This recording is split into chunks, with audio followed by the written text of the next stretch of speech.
وَإِذْ قَالَ رَبُّكَ لِلْمَلَائِكَةِ اسْجُدُوا لِآدَمَ فَسَجَدُوا إِلَّا إِبْلِيسَ أَبَى وَاسْتَكْبَرَ وَكَانَ مِنَ الْكَافِرِينَ।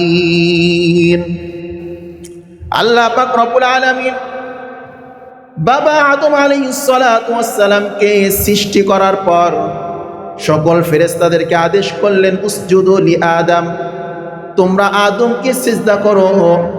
সকল ফেরেশতারা আদম আলাইহিস সালাতু ওয়াস সালামকে সিজদা করলেন, ইল্লা ইবলিস, কিন্তু ইবলিস আদম আলাইহিস সালাতু ওয়াস সালামকে সিজদা করল না। আল্লাহ পাক রব্বুল আলামিন ইবলিসকে লক্ষ্য করে বলতেছেন, قال ما منعك ألا تسجد إذ أمرتك قال أنا خير منه خلقتني من نار وخلقته من طين। ইবলিস যখন আদম আলাইহিস সালাতু ওয়াস সালামকে সিজদা করলো না, আল্লাহ পাক রব্বুল আলামিন এবার ইবলিসকে লক্ষ্য করে বলতেছেন, قال ما منعك ألا تسجد إذ أمرتك, কোন বস্তু তোমাকে আদমকে সিজদা করা থেকে তোমাকে বিরত রাখেছে? কেন তুমি আদমকে সিজদা করতেছো না? এবার ইবলিস আল্লাহ পাক রব্বুল আলামিনের কথার উত্তরে বলতেছেন, ক্বালা আনা খায়রুম মিনহু খালাকতানি মিন নারিন ওয়া খালাকতাহু মিন তিন। ইবলিস যুক্তি পেশ করলো। আল্লাহ আদেশ করতেছেন তুমি আদমকে সিজদা করো, আর ইবলিস যুক্তি পেশ করতেছেন, আনা খায়রুম মিনহু, আমি তো আদম থেকে শ্রেষ্ঠ। কিভাবে? খলাকতানি মিন নারি ওয়া খলাকতাহু মিন তিন, আপনি আদমকে সিজদা করে আদমকে বানিয়েছেন মাটি দ্বারা, আর আমাকে বানিয়েছেন হলো আগুন দ্বারা। আর আগুন একটা স্বভাব হলো উপরের দিকে ওঠা, আগুন তো কখনো নিচে নামতে পারে না। আর মাটির স্বভাব হলো নিচের দিকে থাকা। যখন আমার স্বভাব উপরের দিকে থাকা, তখন আমি কিভাবে আদমকে সিজদা করি? ইবলিস অহংকার করলো, আদমকে সিজদা করতে চাইল না। সমাজের ভিতরে এক শ্রেণীর লোক আছে যারা আল্লাহ পাক রব্বুল আলামিনের বিধানের ক্ষেত্রে তর্ক জড়ায়া দেয়। আল্লাহ পাক রব্বুল আলামিনের আহকামের ব্যাপারে তারা যুক্তি পেশ করে যে কেন নামাজ পড়বো, কেন রোজা রাখবো, কেন যাকাত দিতে হবে, কেন হজ করতে হবে। আমার টাকা আমি উপার্জন করেছি, আমি যেভাবে ইচ্ছা সেইভাবে খরচ করব, নামাজ পড়তে হবে, টাকা যাকাত দিতে হবে, হজ দিতে হবে, এটা কার কথা? আল্লাহর কথা। কিন্তু এই ক্ষেত্রে তারা যুক্তি পেশ করে। একটা কথা মনে রাখবেন, শরীয়তের আহকামের ব্যাপারে আল্লাহ পাক রব্বুল আলামিনের আদেশ নিষেধের ব্যাপারে যারা যুক্তি পেশ করে তারা হলো শয়তানের বন্ধু, শয়তানের অনুসারী। যেমনিভাবে আল্লাহ পাক রব্বুল আলামিন আদমকে সিজদা করার জন্য শয়তানকে আদেশ করেছেন, আর শয়তান আল্লাহ পাক রব্বুল আলামিনের সামনে যুক্তি পেশ করতেছেন যে আনা খায়রুম মিনহু খালাকতানি মিন নার ওয়া খালাকতাহু মিন তিন, আপনি তো তাকে আগুন মাটি দ্বারা সৃষ্টি করেছেন, আমাকে আগুন দ্বারা সৃষ্টি করেছেন, আমি কিভাবে তাকে সিজদা করব? বরং আমি তো তার থেকে উত্তম। আল্লাহর সামনে যুক্তি পেশ করেছেন। ইবলিস যখন আল্লাহ পাক রব্বুল আলামিনের সামনে আদমকে সিজদা না করার ব্যাপারে যুক্তি পেশ করল, আল্লাহ পাক রব্বুল আলামিন সাথে সাথে ইবলিসকে জান্নাত থেকে বাহির করে দিলেন। এতদিন ইবলিস ফেরেশতাদের সর্দার ছিল, সাইয়্যিদুল মালায়েকা ছিল, কিন্তু আল্লাহ পাক রব্বুল আলামিনের একটা আদেশ অমান্য করার কারণে আল্লাহ পাক রব্বুল আলামিন ইবলিসকে লানত দিয়ে দিয়েছেন, অভিশপ্ত করে দিয়েছেন। আল্লাহ পাক রব্বুল আলামিন ইবলিসকে বলতেছেন, ক্বালা ফাখরুজ মিনহা ফাইন্নাকা রাজীম, তুমি এখান থেকে বাইর হয়ে যাও, তুমি একজন অভিশপ্ত ব্যক্তি, তোমার উপর অভিশাপ দিয়ে দেওয়া হলো। ইবলিসকে যখন আল্লাহ পাক রব্বুল আলামিন জান্নাত থেকে বাহির করে দেন, ইবলিস এবার আল্লাহ পাক রব্বুল আলামিনের দরবারে আবেদন করতেছেন, রব্বুল আলামিন, দীর্ঘদিন পর্যন্ত তোমার ইবাদত করলাম, তোমার বন্দেগী করলাম, তোমার সিজদা করলাম, আজ আদমকে সিজদা না করার কারণে আজ তুমি আমাকে জান্নাত থেকে বাহির করে দিতেছো। রব্বুল আলামিন, এতদিন পর্যন্ত আমি যে তোমার ইবাদত করলাম, এই ইবাদতের আমার কিছু প্রতিদান তুমি দিয়ে দাও, ইবাদতের কিছু প্রতিদান দাও। আল্লাহ তাআলা বলেন, কি প্রতিদান চাও? ওই যে আদমের জন্য তুমি আমাকে জান্নাত থেকে বাহির করে দিলে, আমাকে তুমি অভিশপ্ত করলে, আমাকে তুমি এমন ক্ষমতা দান করো যে ক্ষমতার মাধ্যমে আমি আদমের শরীরের ভিতরে ঢুকে আদমকে কুমন্ত্রণা দিতে পারি, আদমকে সঠিক পথ থেকে আদমকে সরিয়ে আনতে পারি। আল্লাহ পাক রব্বুল আলামিন ইবলিসকে সেই ক্ষমতা দিয়ে দিল যে যাও, তোমাকে সেই ক্ষমতা দিয়ে দিলাম যে তুমি আদমকে কুমন্ত্রণা দিতে পারবে, সেই ক্ষমতা তোমাকে প্রদান করা হলো।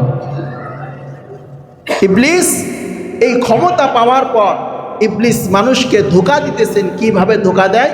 ইবলিস বলতেছে আমি মানুষের ডান দিক দিয়ে যে মানুষকে বনি আদমকে ধোঁকা দেব, বাম দিক দিয়ে বনি আদমকে ধোঁকা দেব, সামনের দিক দিয়ে আমি বনি আদমকে ধোঁকা দেবো, পিছন দিক দিয়ে আমি বনি আদমকে ধোঁকা দেব, অর্থাৎ বনি আদমের চতুর সাইড দিয়ে আমি বনি আদমকে ধোঁকা দেব, যাতে করে বনি আদম আল্লাহ পাক রব্বুল আলামিনের কোনো বিধান সে পালন করতে না পারে। ইবলিসকে তো আল্লাহ পাক রব্বুল আলামিন অভিশাপ দিয়ে দিয়েছেন, লানত হিসাবে ঘোষণা করে দিয়েছেন। একবার পয়গম্বর হযরত মুসা আলাইহিস সালাতু ওয়াস সালাম আল্লাহ পাক রব্বুল আলামিনের দরবারে যাইতেছেন আল্লাহ তাআলার সাথে কথা বলার জন্য। তো পথের মধ্যে ইবলিসের সাথে হযরত মুসা আলাইহিস সালাতু ওয়াস সালামের সাক্ষাৎ হয়ে যায়। মুসা আলাইহিস সালাতু ওয়াস সালামকে লক্ষ্য করে ইবলিস বলতেছেন, পয়গম্বর মুসা, আপনি তো আল্লাহ পাক রব্বুল আলামিনের দরবারে যাইতেছেন, আল্লাহর সাথে আপনার কথা হয়, সরাসরি কথা হয়। আল্লাহ পাক রব্বুল আলামিন তো আমাকে জান্নাত থেকে বাহির করে দিয়েছেন, অভিশাপ দিয়েছেন। পয়গম্বর মুসা, আমি তো এখন অভিশাপের ভিতরে আছি। আল্লাহ পাক রব্বুল আলামিনের দরবারে আপনি একটা সংবাদ প্রদান করবেন বা আল্লাহ তাআলা থেকে একটা সংবাদ নিয়ে আসবেন যে এমন কোনো পথ আছে কিনা যে পথের মাধ্যমে আমি অভিশাপ থেকে মুক্ত হতে পারি, আমাকে যে অভিশাপ দেওয়া হয়েছে অভিশাপ থেকে আমি মুক্ত হতে পারি।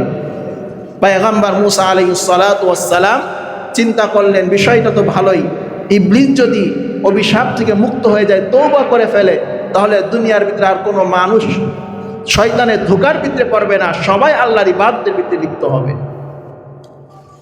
পয়গম্বর মুসা আলাইহিস সালাতু ওয়াস সালাম আল্লাহ পাক রব্বুল আলামিনের সাথে কথাবার্তা বলে যখন ফিরে চলে আসবেন, পয়গম্বর মুসা আলাইহিস সালাতু ওয়াস সালামের আর স্মরণ নাই ইবলিসের কথাটা। আল্লাহ পাক রব্বুল আলামিন নিজ থেকেই পয়গম্বর মুসা আলাইহিস সালাতু ওয়াস সালামকে ডাক দিলেন, মুসা, তুমি তো আমার দরবার থেকে চলে যাইতেছো, যখন তুমি আমার দরবারে আগমন করেছিলে তখন কি তোমার সাথে কোনো ব্যক্তির ওয়াদা অঙ্গীকার হয়েছিল কিনা? পয়গম্বর মুসা আলাইহিস সালাতু ওয়াস সালাম আল্লাহ পাক রব্বুল আলামিনকে লক্ষ্য করে বলতেছেন, রব্বুল আলামিন, আমি যখন আপনার দরবারে আগমন করতেছিলাম পথে আমার সাথে ইবলিসের সাথে সাক্ষাৎ হয়ে যায়। ইবলিস আমার নিকট আবেদন করেছে যে আল্লাহ পাক রব্বুল আলামিনের দরবারে আমার ক্ষমার কোনো পথ আছে কিনা, আল্লাহর দরবারে আমার ক্ষমার কোনো পথ আছে কিনা। আমি তো অভিশপ্ত হিসাবে দুনিয়াতে ঘোরাফেরা করতেছি। ইবলিস জানতে চেয়েছেন রব্বুল আলামিন আপনার দরবারে ইবলিসের কোনো ক্ষমার পথ আছে কিনা। আল্লাহ পাক রব্বুল আলামিন পয়গম্বর মুসা আলাইহিস সালাতু ওয়াস সালামকে বলতেছেন, মুসা,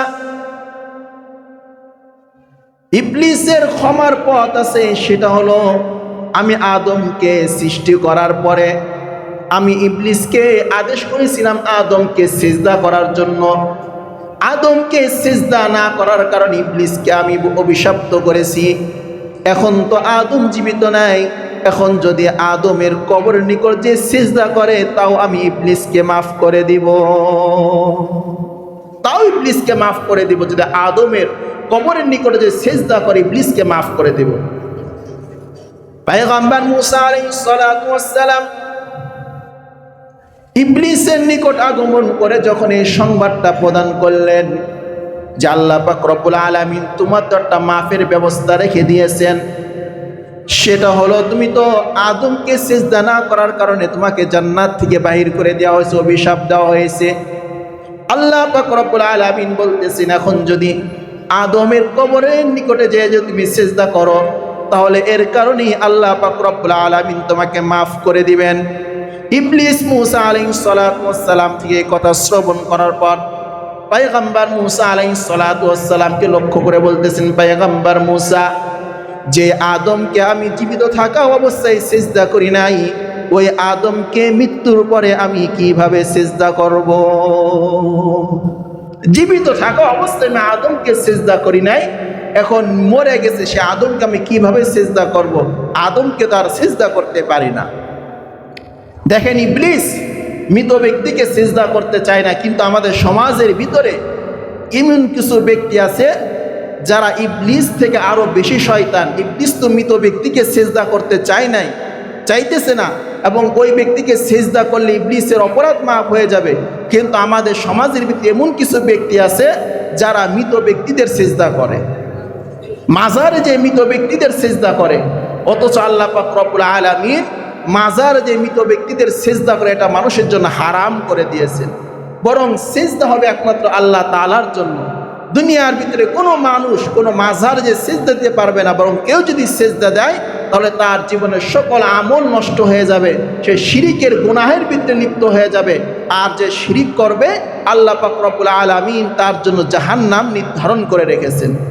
কিন্তু সমাজের ভিতরে এক শ্রেণীর লোক আছে যারা এটা বুঝতে চায় না, অথচ ইবলিস বুঝছে যে আমি এতদিন আদমকে জীবিত থাকা অবস্থায় সিজদা করি নাই, এখন মারা গেছে, এখন কিভাবে সিজদা করবে, এখন তো সিজদা করতে পারবো না। অথচ সমাজের ভিতরে এক শ্রেণীর লোক আছে যারা ইবলিস থেকে আরো বেশি খারাপ, তারা মৃত ব্যক্তিদেরকে সিজদা করে, অথচ তাদেরকে মৃত ব্যক্তিদেরকে সিজদা করার জন্য আদেশ করা হয় নাই। কিন্তু আল্লাহ পাক রব্বুল আলামিন ইবলিসের ক্ষেত্রে শুধু বলতেছেন যদি আদমকে সিজদা করে আমি তার অপরাধ মাফ করে দেব। তো ইবলিসকে আল্লাহ পাক রব্বুল আলামিন দুনিয়াতে পাঠিয়েছেন মানুষকে ধ্বংসের পথের দিকে নিয়ে যাওয়ার জন্য। ইবলিস মানুষকে ধ্বংসের পথের দিকে নিয়ে যায়, এই জন্য আল্লাহ পাক রব্বুল আলামিন মানুষকে সতর্ক করার জন্য আল্লাহ তাআলা বলতেছেন ইন্নাশ শাইতানা লাকুম আদুউম মুবিন। আল্লাহ পাক রব্বুল আলামিন বলেন নিশ্চয়ই শয়তান সে তোমাদের স্পষ্ট একটা শত্রু, প্রকাশ্য একজন শত্রু। সুতরাং তোমরা শয়তানের কোনো অনুসরণ করবে না, অনুকরণও করবে না। দুনিয়ার ভিতরে মানুষ মানুষের যদি শত্রু হয়ে থাকে তাহলে সে কখনো তার শত্রুর ভালো মঙ্গল কামনা করবে না, বরং সর্বদা তার অমঙ্গল কামনা করবে। ইবলিস যেহেতু বনি আদমের শত্রু, এই জন্য ইবলিস কখনো মানুষের ভালো কোনো কিছু কামনা করবে না, বরং সর্বদা খারাপ বিষয় মানুষের কামনা করবে। আর যদি কখনো শত্রু মানুষের ভালো বিষয় কামনা করে তাহলে বুঝতে হবে ডাল মে কুছ কালা হে। যদি শত্রু মানুষের ভালো বিষয় কামনা করে, আপনার একজন শত্রু সে যদি আপনার ভালো বিষয় কামনা করে তাহলে বুঝতে হবে ডাল মে কুছ কালা হে, এর ভিতরে কোনো কিছু একটা সমস্যা আছে। ইবলিস যদি কখনো মানুষকে সুপরামর্শ দেয় তাহলে বুঝতে হবে এর ভিতরে কোনো সমস্যা আছে। একজন আল্লাহর ওলি, একজন আল্লাহর বান্দা একটা দেওয়ালের পিছনে ঘুমিয়ে আছে।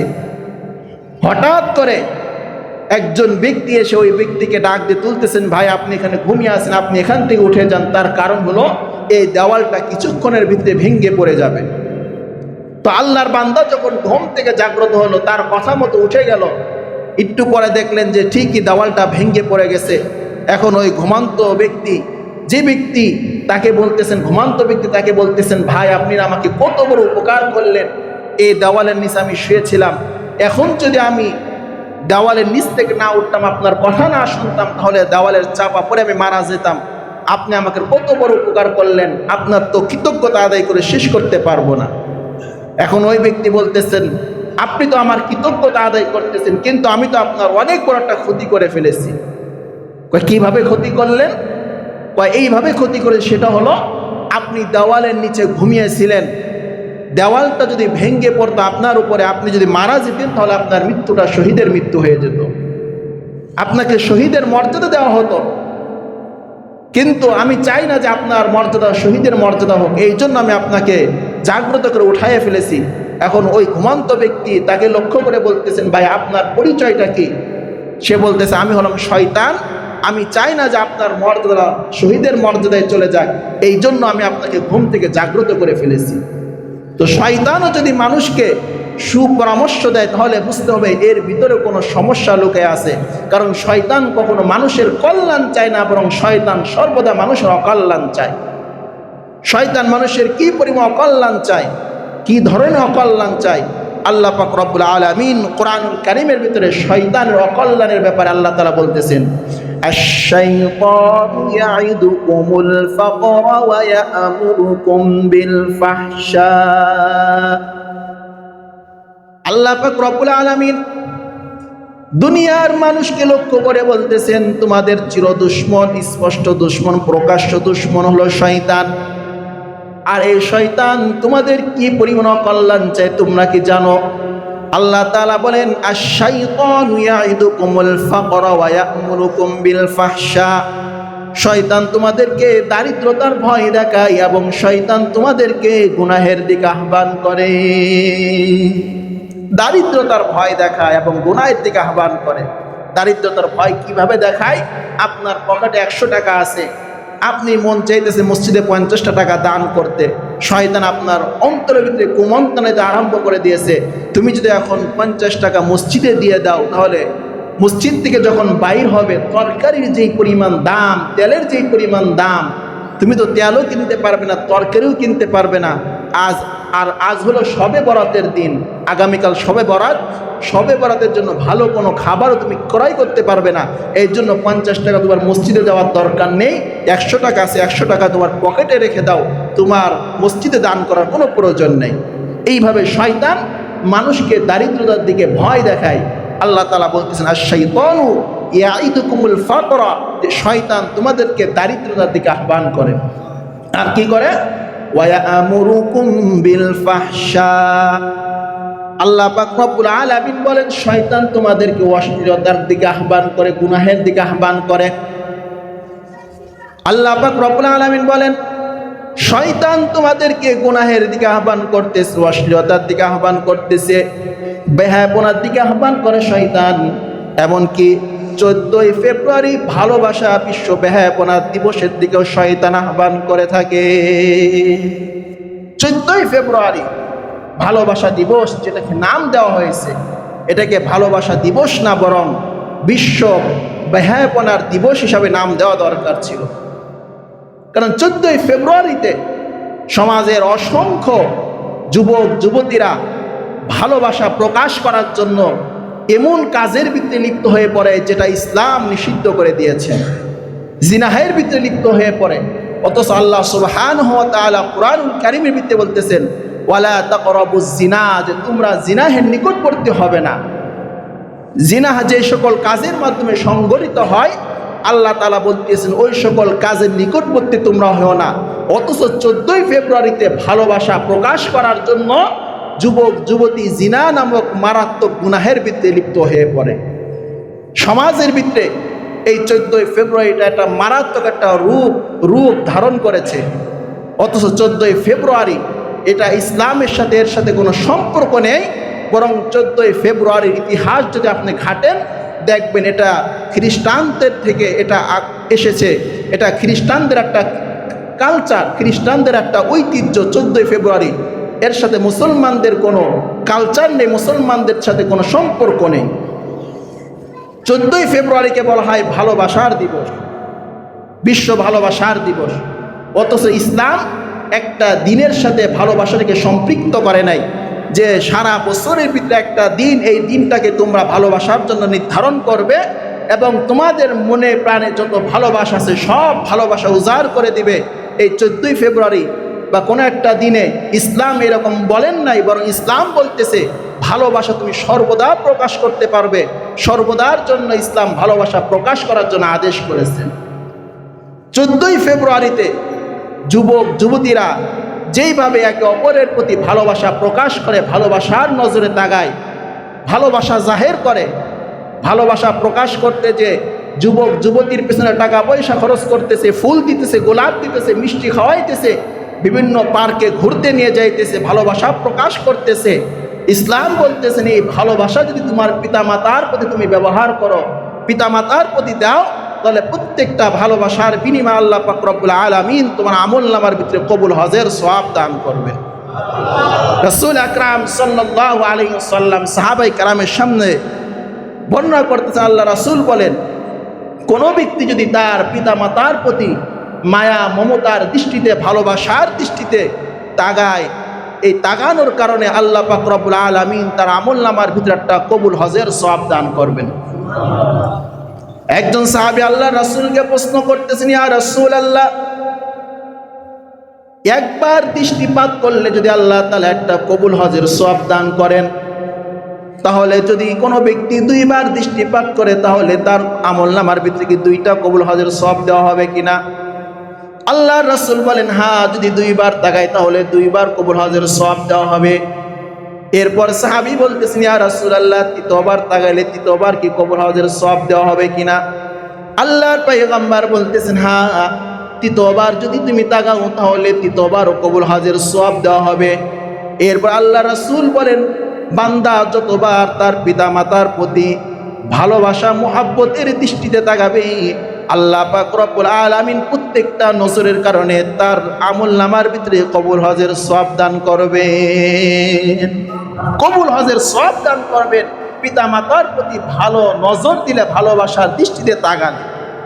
শুধু তাই না, যেই টাকাটা আপনি আপনার গার্লফ্রেন্ডের পিছনে খরচ করতেছেন, প্রেমিকার পিছনে খরচ করতেছেন, ফুল কিনে দিতেছেন, যেই টাকার কারণে আজকে 14ই ফেব্রুয়ারি যে গোলাপ ফুলের দাম স্বাভাবিকভাবে 10 টাকা 15 টাকা থাকে, এই 14ই ফেব্রুয়ারির কারণে গোলাপ ফুলের দাম 500 টাকাও হয়ে যায়।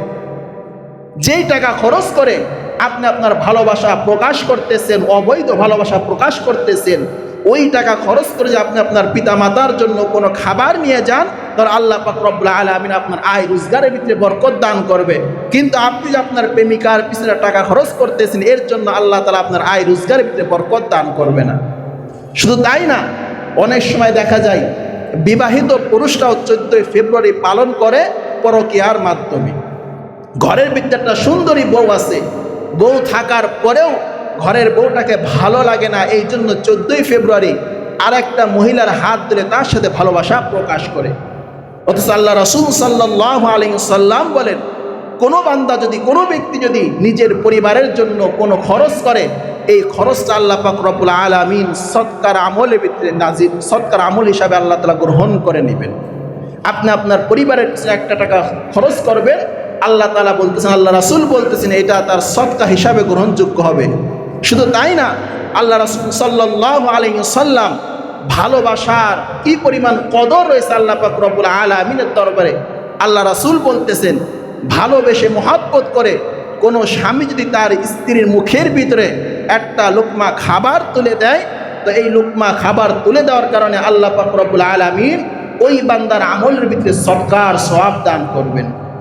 আপনি আপনার স্ত্রীকে মহব্বত করে ভালোবেসে প্রকাশ করার জন্য আপনার স্ত্রীর মুখের ভিতরে খাবার একটা লোকমা তুলে দিলেন, নিজে খাবার খাইতেছেন, একটা লোকমা তার মুখের ভিতরে তুলে দিলেন।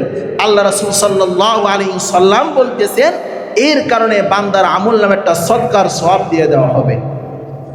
ইসলামে ভালোবাসার অনেক কদর রয়েছে, অনেক গুরুত্ব আছে। রাসূল আকরাম সাল্লাল্লাহু আলাইহি ওয়াসাল্লাম ভালোবাসার মর্ম বোঝাতে যে আল্লাহ রাসূল বলতেছেন, কিয়ামতের ময়দানে আল্লাহ পাক রব্বুল আলামিন একটা ঘোষণা করবেন যে ওই সকল ব্যক্তিরা কোথায় যারা একে অপরকে মহব্বত করতো আমি আল্লাহ তাআলার জন্য। আল্লাহর পয়গম্বর বলেন, আল্লাহ সুবহানাহু ওয়া তাআলা যখন কিয়ামতের ময়দানে ঘোষণা দিয়ে দিবেন, ওই সকল বান্দারা কোথায় যারা একে অপরকে মহব্বত করেছে আমি আল্লাহ তাআলার জন্য, অন্য কোনো উদ্দেশ্যে ভালোবাসে নাই, নিজের নফস, নিজের খায়েশাত পূরণ করার জন্য ভালোবাসে নাই, নিজের জৈবিক চাহিদা পূরণ করার জন্য ভালোবাসে নাই, বরং ভালোবেসেছে আমি আল্লাহ পাক রব্বুল আলামিনের জন্য, আমি আল্লাহ তাআলার জন্য ভালোবেসেছে। ওই সকল বান্দারা কোথায়? আল্লাহ রাসূল সাল্লাল্লাহু আলাইহি ওয়াসাল্লাম বলেন, আল্লাহ পাক রব্বুল আলামিন কিয়ামতের ময়দানে ওই সকল বান্দাদেরকে তার আরশের ছায়ার তলে আশ্রয় দান করবে। যারা একে অপরকে ভালোবাসবে আল্লাহ তাআলার জন্য, যে ভালোবাসাটা আল্লাহ তাআলা বৈধ করে দিয়েছে, অবৈধ ভালোবাসা না। যে অবৈধ ভালোবাসা, একজন যুবক আর একজন যুবতীকে বলল যে আমি তোমাকে ভালোবাসলাম আল্লাহর জন্য, চলো এখন হাঁটতে যাই, আমরা ঘোরাফেরা করি।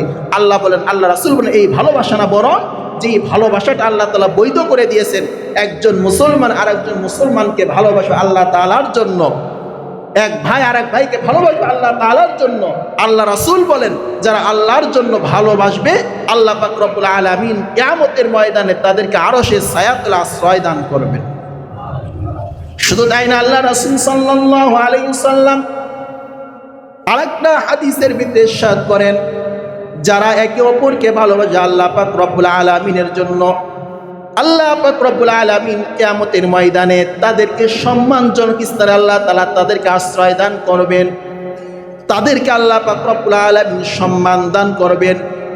এত পরিমাণ সম্মান আল্লাহ তাআলা তাদেরকে দান করবেন যে কিয়ামতের ময়দানে নবীরাও পর্যন্ত তাদের সম্মান দেখে আশ্চর্য হয়ে যাবে। নবীরা আশ্চর্য হয়ে যাবে, নবীদের ভিতরে একটা ঈর্ষা কাজ করতে থাকবে যে এত সম্মান আল্লাহ তাআলা কেন তাদেরকে দান করলেন। সাহাবায়ে কেরাম আল্লাহ রাসূল সাল্লাল্লাহু আলাইহি সাল্লামকে বলতেছেন, ইয়া রাসূলুল্লাহ, ওই সকল ব্যক্তি কারা যাদেরকে আল্লাহ পাক রব্বুল আলামিন এত পরিমাণ সম্মান দান করবেন। আল্লাহ রাসূল সাল্লাল্লাহু আলাইহি সাল্লাম বলতেছেন, এরা হলো ওই সকল ব্যক্তি যারা একে অপরকে মহব্বত করবে আল্লাহ পাক রব্বুল আলামিনের জন্য, যারা একে অপরকে ভালোবাসবে আল্লাহ পাক রব্বুল আলামিনের জন্য। আর ওই সকল ব্যক্তিদের ভিতরে কোনো রক্তের সম্পর্ক থাকবে না, বরং তারা রক্তের ভিন্নতা থাকা সত্ত্বেও আল্লাহর জন্য একে অপরকে মহব্বত করবে। তাদেরকে আল্লাহ পাক রব্বুল আলামিন বিশাল সম্মান হাসরের ময়দানে দান করবেন। আল্লাহ রাসূল বলেন, তাদের অবস্থাটা এমন হবে, তাদের চেহারার ভিতরে নূর থাকবে এবং তারা নূরের ভিতরে অবস্থান করতে থাকবে এবং কিয়ামতের ময়দানে তাদের কোনো চিন্তাও থাকবে না, পেরেশানিও থাকবে না। অথচ কিয়ামতের ময়দানে সকল মানুষ পেরেশানির ভিতরে থাকবে। আল্লাহর পয়গম্বর বলেন, কিয়ামতের ময়দানে তাদের কোনো ভয় থাকবে না, অথচ কিয়ামতের ময়দানে সকল মানুষ ভয়ের ভিতরে অবস্থান করবে। তো আল্লাহ পাক রব্বুল আলামিনের জন্য যদি একে অপরকে ভালোবাসে, ভালোবাসাটা যদি জায়েজ হয়ে থাকে তাহলে এর জন্য পুরস্কার আছে। আর যদি ভালোবাসা জায়েজ না হয়ে থাকে, ভালোবাসার ভিতরে যদি অবৈধতার সম্পর্ক পাওয়া যায়, তাহলে তাদের জন্য আল্লাহ পাক রব্বুল আলামিন আযাবের ব্যবস্থা করে রেখে দিয়েছেন। আল্লাহ পাক রব্বুল আলামিন বলেন, ইন্নাল্লাযীনা ইউহিব্বুনা আন তাশিআল ফাহিশাতু ফিল্লাযীনা আমানু লাহুম আযাবুন আলীম ফিদ দুনিয়া ওয়াল আখিরাহ ওয়াল্লাহু ইয়ালামু ওয়া আনতুম লা তা'লামুন। আল্লাহ পাক রব্বুল আলামিন বলেন, ইন্নাল্লাযীনা ইউহিব্বুনা আন তাশিয়াল ফাহিশাতু ফিল্লাযীনা আমানু, যারা ইমানদার ব্যক্তিদের মধ্যে অশ্লীলতা বেহায়াপনাটা ছড়িয়ে দিতে ভালোবাসে, মহব্বত করে, যারা সমাজের ভিতরে 14 ফেব্রুয়ারি পালন করাটাকে ভালোবাসে, যে আমি সমাজের ভিতরে 14 ফেব্রুয়ারি পালন করব, হ্যাপি নিউ ইয়ার পালন করব, যারা ইহুদিদের কৃষ্টি কালচারের মাধ্যমে সমাজের ভিতরে বিভিন্ন প্রকার অশ্লীলতা ছড়িয়ে দিতে মহব্বত করে, ভালোবাসে, আল্লাহ তাআলা বলতেছেন ওই সকল ব্যক্তিদের জন্য আমি আল্লাহ পাক রব্বুল আলামিন আখিরাতের ভিতরে তাদের আযাবের ব্যবস্থা করে রেখে দিয়েছি। ইউহিব্বুনাল ফাহিশাতা, যারা দুনিয়ার ভিতরে অশ্লীলতা বেহায়াপনাটা ছড়িয়ে দিতে ভালোবাসে, আল্লাহ তাআলা বলতেছেন কাল কিয়ামতের ময়দানে আমি তাদেরকে শাস্তি দিব, এমনকি দুনিয়াতে আমি তাদেরকে শাস্তি দিব। কিন্তু মানুষ এটা বুঝতে পারে না। দুনিয়ার ভিতরে আল্লাহ পাক রব্বুল আলামিন কিভাবে শাস্তি দিবেন, আল্লাহ তাআলা বলতেছেন, বান্দা যখন তুমি গুনাহের কাজের লিপ্ত হয়ে পড়বে, তখন আমি আল্লাহ তোমার থেকে শান্তি নামক বস্তুটা ছিনিয়ে নিয়ে যাব। অশান্তির আগুন তোমার শরীরের ভিতরে, তোমার সংসারের ভিতরে, তোমার জীবনের ভিতরে অশান্তির আগুন আমি ধাউ ধাউ করে জ্বালিয়ে দিব। এই 14 ফেব্রুয়ারিতে যারা ভালোবাসা নামক বস্তুকে পালন করার জন্য যুবক যুবতীর হাত ধরে বিভিন্ন স্থানে ঘোরাফেরা করতেছে, একটা সময় দেখবেন অনেক যুবক যুবতীর মাধ্যমে বিচ্ছিন্ন ঘটে যায়, ভালোবাসাটা বিচ্ছিন্ন হয়ে যায়। যখন ভালোবাসা বিচ্ছিন্ন হয়ে যায়, তখন তাদের জীবনের ভিতরে অশান্তি নেমে আসে, তাদের জীবনের ভিতরে কলহ নেমে আসে। অনেক সময় এই কলহটাকে, অশান্তিটাকে সহ্য না করতে পারে অনেক যুবক গলায় ফাঁসি দেয়, অনেক যুবতী গলার ভিতরে ফাঁসি দেয়। কেউ যদি গলার ভিতরে ফাঁসি দেয়, আল্লাহ পাক রব্বুল আল্লাহ রাসূল সাল্লাল্লাহু আলাইহি সাল্লাম বলেন, কেউ যদি আত্মহত্যা করে তাহলে জাহান্নামের ভিতরে আল্লাহ পাক রব্বুল আলামিন তাকে দিবেন, এবং যেইভাবে সে দুনিয়াতে আত্মহত্যা করেছে জাহান্নামের ভিতরেও সে সেইভাবে আত্মহত্যা করতে থাকবে। তো আল্লাহ তাআলা বলতেছেন যারা অশ্লীলতা সমাজের ভিতরে বেহায়াপনাটাকে বিস্তার করবে, আমি আল্লাহ তাদেরকে দুনিয়ার ভিতরে শাস্তি দেব এবং আখিরাতের ভিতরে আমি আল্লাহ তাআলা তাদেরকে শাস্তি দেব। এই জন্য সকল প্রকার অশ্লীলতা বেহায়াপনা থেকে আমাদের সকলকে দূরে থাকতে হবে। তার কারণ অশ্লীলতা যত সমাজের ভিতরে ছড়িয়ে পড়বে, অশান্তি সমাজের ভিতরে বিস্তার করবে এবং আল্লাহ পাক রব্বুল আলামিনের বরকত সমাজ থেকে তত তাড়াতাড়ি উঠে যাবে। আর যত অশ্লীলতা সমাজের ভিতরে থাকবে না, সবাই যদি আল্লাহ ওয়ালা হয়ে যায়, নামাজি ওয়ালা হয়ে যায়, তাহলে আল্লাহ পাক রব্বুল আলামিন সমাজের ভিতরে আল্লাহ পাক রব্বুল আলামিন তার রহমত ঢেলে দিবেন, যার দ্বারা সমাজটা পুরা শান্তির সমাজ হয়ে যাবে। আল্লাহ পাক রব্বুল আলামিন আমাদের সকলকে তার হুকুম আহকামগুলো মেনে চলার তৌফিক দান করুক। ওয়া আখিরি দাওয়ানা আলহামদুলিল্লাহি রাব্বিল আলামিন।